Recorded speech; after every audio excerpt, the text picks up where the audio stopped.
Ընկերներ, սիրելի հայրենակիցներ, գաղտնիք չէ, որ վերջին տարիներին սրընթաց կերպով զարգանում է ռազմաարդյունաբերական համալիրը, պաշտպանական կարիքների համար միլիարդավոր դրամներ են եւ հարյուրավոր միլիոնավոր դոլարներ են ծախսվում ներքին արտադրողների ձեռքբերումների համար, որը իհարկե շատ ողջունելի է եւ դա մեր ռազմաարդյունաբերական համալիրի ընկերությունների կայացման մասին է խոսում, որը ռազմավարական նշանակություն ունի Հայաստանի Հանրապետության համար, ինչպես նաև բարձր տեխնոլոգիական ոլորտում նոր ներուժի, նոր կադրերի ներգրավման մասին է խոսում։ Իհարկե ողջունելի է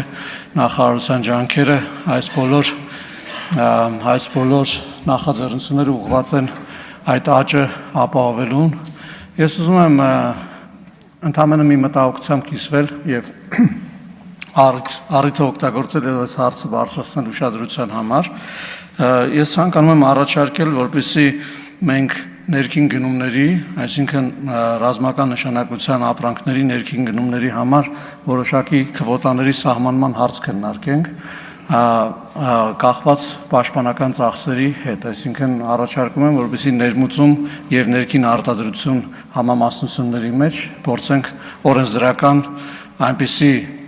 կարգավորումներ դնել, որպեսզի ներդրումների շարունակականությունը, ինչպես նաև զարգացման շարունակականությունը ապահովված լինի երկարաժամկետ կտրվածքով, անկախ քաղաքական որոշումներից, անկախ տարբեր տեսակի փոփոխություններից, ռազմաարդյունաբերողները իմանան, որ տարիներ շարունակ իրենք ունենալու են իրենց հատկացված բյուջեի մի կտորը, որը սահմանված կլինի կոնկրետ իրավական փաստաթղթով։ Ընդհանրապես ուզում եմ այս մտահոգությունը ոչ թե մտահոգություն, այլ առաջարկը անել այն ֆոնին, որ